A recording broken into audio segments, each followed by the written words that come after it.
What's up, guys, and welcome back to episode 33 of Two Guys One Court. Once again, my name is Zach Goldstein. And my name is Braylon Zhang. And today we have a very different episode for you guys. We know that this is kind of a dead period in the NBA news. Very dry off season. Yeah, but we do have the league, NBA, starting back up in... Couple weeks, I think. It's like weeks, 40. I was going to say 1 month. Yeah, it's like 40 days. Yeah, but that's exciting. But we don't have a ton of news, so we're going to go into some pretty deep questions, some what-ifs, or what will the future look like of an NBA player and, you know, the values that they hold as a player, person, all that stuff. But we're going to get into probably what we think is one of the biggest what-ifs in NBA history. One of the biggest open-ended questions that could probably be talked about for hours on end. But before we get into it, I just want to give a shout out to our sponsor at ProUp.co for all your social media marketing needs. I just want to say, if you're listening to this, make sure to check out our Instagram at 2guys1court and DM us if you want some of our merch. Great t-shirts, hats coming soon. Probably not, but great t-shirts. But without further ado, do you want to address the open-ended question? Yeah, I will go and answer that question with my partner Zach. Mm-hmm. But the question is, who's the GOAT if Michael Jordan, LeBron James, and Kareem Abdul-Jabbar do not exist? And I'm just gonna start here. These are the best three players in both of our opinions. Yeah. In history, it goes LeBron, Jordan, Kareem. Yeah. Right. I think most of us can agree that it's those three players. The order. A lot of people have different opinions, but we can all agree that those are the top three. And I just want to say this question, like the way it's phrased, it kind of constricts us to just talking about a GOAT, but I want to see what we can think of the types of teams or players who will have the most success, you know? Yeah. And I just want to start off, maybe we can go the furthest in time to the oldest GOAT, Kareem Abdul-Jabbar. If he never existed, never played in the NBA, who do you think would be the most successful player in that 70s-ish, 80s era? Oh, I'm going to go with the obvious, Mr. Larry Bird. Mr. Larry Bird. So I see you're stemming from the Celtics and Lakers rivalry throughout the 80s. I think that Larry Bird will have a lot of success, especially in the early 80s, because you know he had a really stacked team coming in with, he was drafted in 79, came in 80, he already had Kevin McHale. He had some great players alongside him, and I know that he went to the finals his first rookie season against the Lakers. But if the Lakers didn't have Kareem Abdul-Jabbar, like, what do they really have to offer? What would Magic do, right? Yeah, exactly. As a rookie, with their veteran leader not present, what are they going to do? Yeah. I think obviously the Celtics will win that championship. Yeah. And I think it'll take until the mid to late 80s for the Larry Bird reign to kind of slow down when the Lakers have a more developed team. Yeah, he's going to be like the next Bill Russell.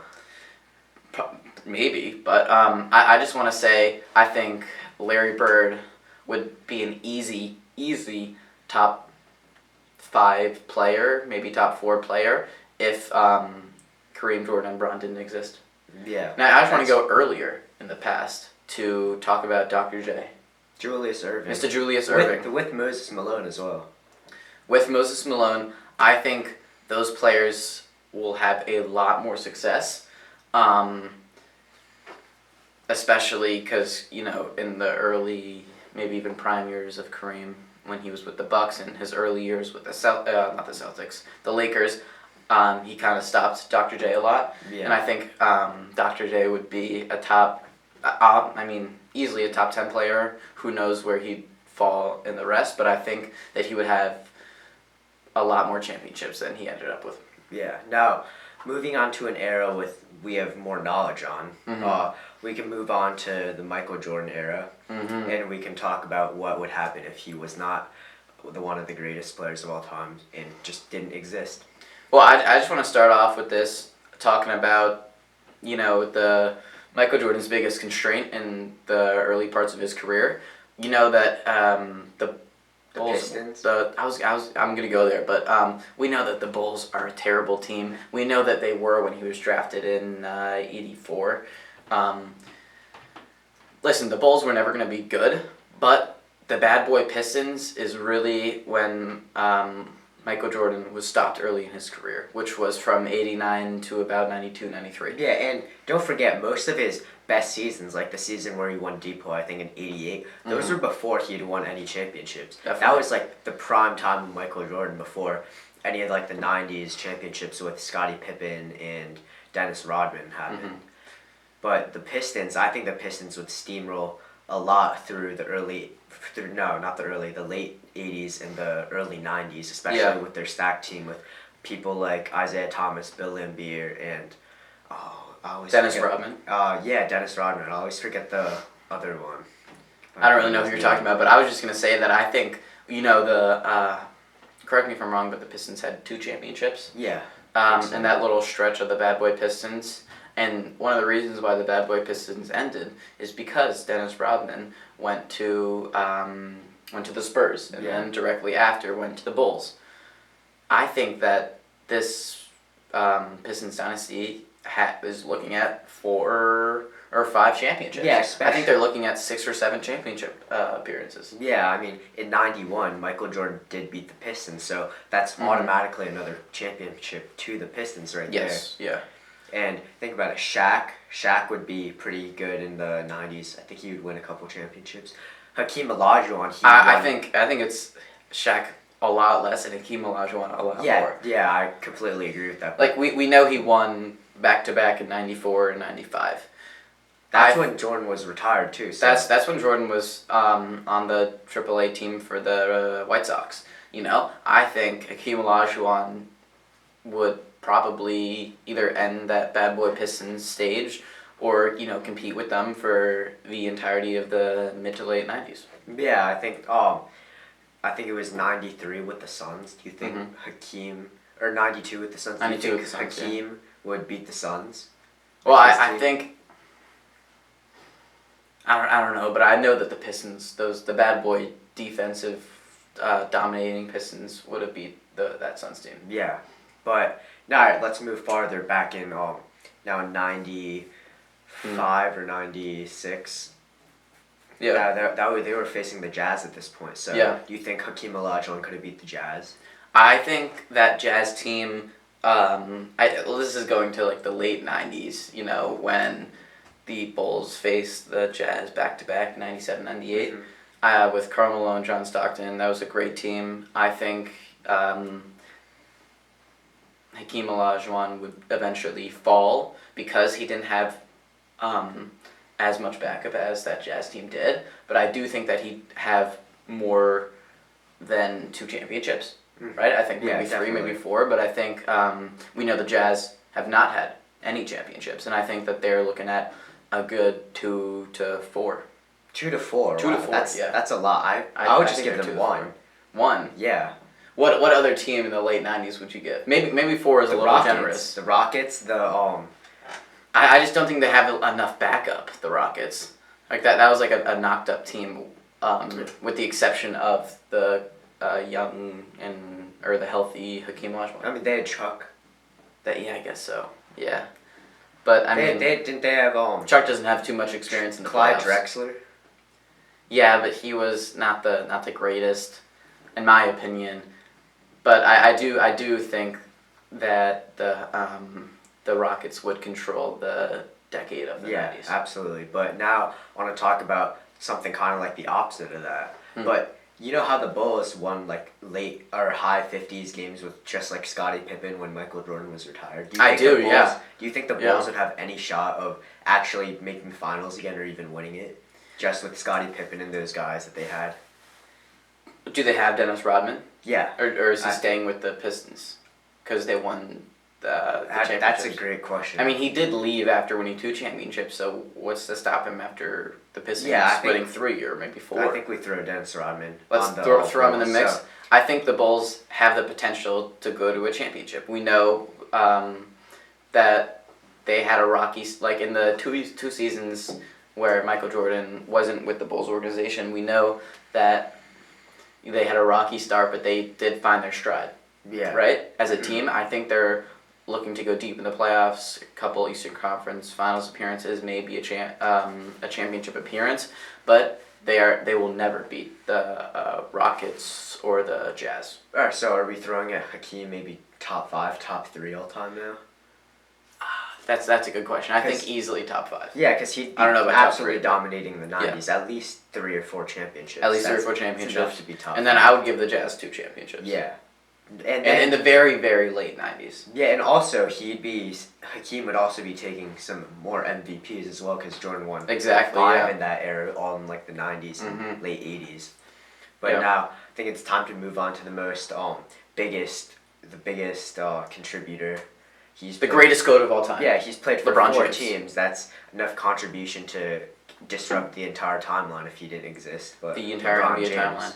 Yeah, so I think the obvious answer to go to is that maybe teams like the Spurs with Tim Duncan would maybe have more championships. I know they had 5, or Tim Duncan had 5 championships. Mm-hmm. I think you're looking at least one more because they did. LeBron did beat him in the finals 2013.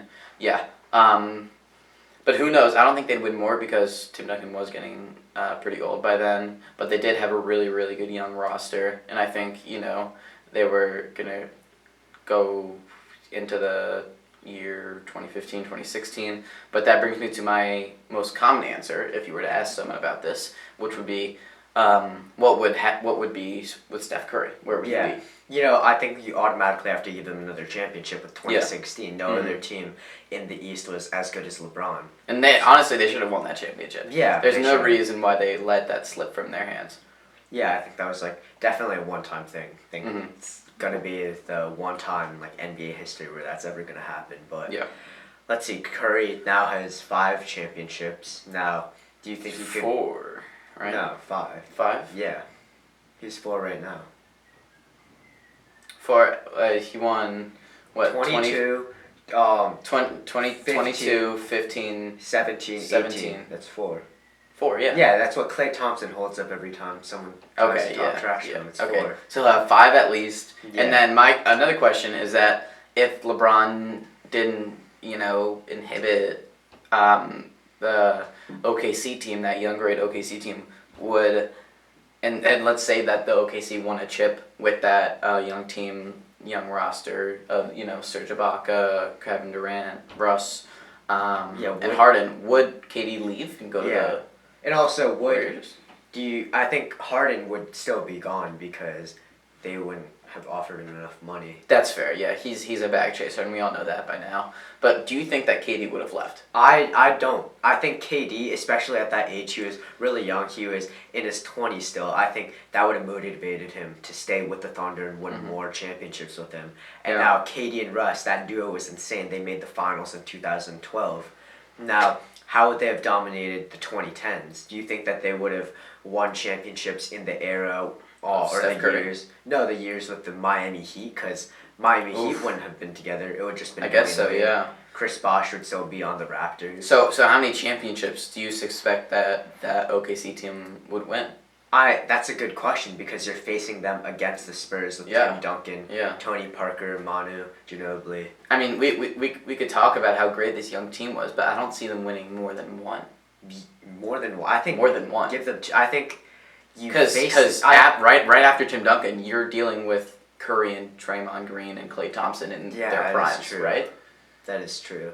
And I would pick the Warriors to win any single day against that young OKC team. But then if we put that into consideration, do you think that the Warriors without KD could still have won? Definitely. 5? Yeah. Definitely. That's what I'm thinking as well. Yeah.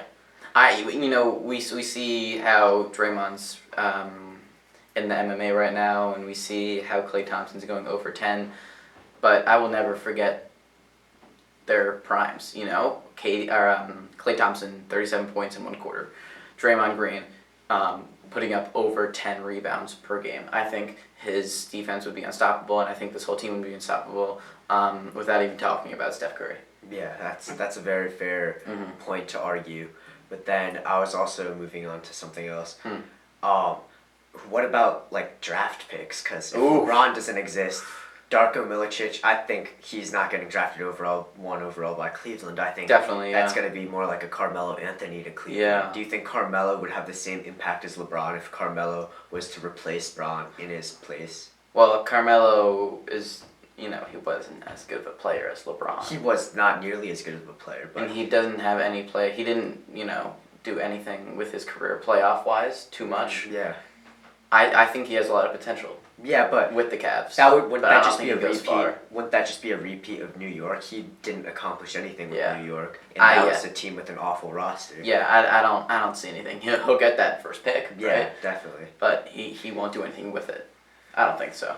But another thing to talk about is when LeBron was with the Cavs in the 2010 mid to late 2010s, he was consistently playing almost all the time that Celtics team in the Eastern Conference Finals or a Young Bucks team later on. Mm-hmm. Where would the Celtics be? How many championships would they have won? And how many championship appearances would they have if there was no LeBron and they steamrolled over these terrible teams, with the great players with Isaiah Thomas's great year, young Jason Tatum, Jaylen Brown, Marcus Smart, Gordon Hayward, Kemba Walker, Kyrie Irving. They had so much talent in that short stint, and they couldn't get past the Cavaliers. But where would they be? If they couldn't get past the Cavaliers, do you think they could get past the Warriors? I don't think they would, but I'm saying they're going to have a lot of championship appearances, and who knows? Stephen Curry could have gotten hurt, and they could have gotten another championship. Who knows? Yeah, right? But we're also ignoring his most recent championship now in 2020. Yeah. Does that really affect anybody else's all-time greatness in terms of being top 1, 2, and 3? Well, in 2020, where's Jimmy Butler? Jimmy Butler's in Miami. Do you think he would have won that chip? Yeah, I think he would have. I think that's fair to say, No, too. but do you think he could have beat the Nuggets, though? With Jamal Murray and Nikola Jokic? Oof. I don't think so. Yeah. The Nuggets were a crazy team. I mean, Nikola Jokic was maybe 1 or 2 years away from his prime. Yeah. But he still had a ton of talent, and he still had a ton of poise. Yeah, I think he and that was a really nobody. We don't remember enough how great Jamal Murray was. Yeah. In the bubble. Bubble Jamal Murray, especially playoff bubble Jamal Murray. He was different. Different animal. I think the Nuggets are sitting on maybe 2 or 3 championships. I think so. That's giving Jokic a second championship now. Yeah. But as we wrap up this podcast, we were talking about, this guy might be top 3 all time, maybe top 5. Who are the best 3? If we're taking away the 3 GOATs right now, who are the best 3 players in NBA history? It's simple. I think if we're going on this timeline. We've already talked about this. I think number 1 would be Tim Duncan. Followed by Hakeem Olajuwon, followed by Steph Curry. No Larry Bird. That's actually. I thought you were gonna say Larry Bird 3rd. Do you think Larry Bird would have less of an impact? I guess stat-wise, Curry would have more rings. I don't know, right? Because who knows what Magic Johnson could do, and that would kind of limit. Yeah, but Bird. He played. Wasn't Kareem injured in one of the seasons where they won MVP or won championship? And he was injured the last game, and then Magic Johnson played that center position. That was also 1 game. Yeah, that was 1 game, but yeah. I mean, when you really think about it, Hakeem was, I'd say, consistently the second best, following Michael Jordan for multiple years, at least 5 years. And he has 6 or 7 years in the mid-90s. Yeah, where he would dominate completely. I think that gives him at least 2 MVPs. At least I'd say 2 3 championships too. Yeah. So that gives him 4 rings with 3 or 4 MVPs. Mm-hmm. I think I agree with your list. I think the top 3 is perfect. I think Steph Curry is just Steph Curry. Curry would have 5, maybe 6. Yeah, but at least 5 with 3, 4 MVPs. Yeah, and then Curry would also have another Finals MVP because let's be honest, 2016 Curry was a lot better than Andre Iguodala. Yeah. No, to this day I have no idea why that happened. Yeah. Yeah. But that wraps up this podcast. I hope you guys enjoyed it. It was a little bit different. And comment down if you want more podcasts like this. when we have this kind of dead space leading up to the NBA season. But I hope you all enjoyed. Thank you for listening.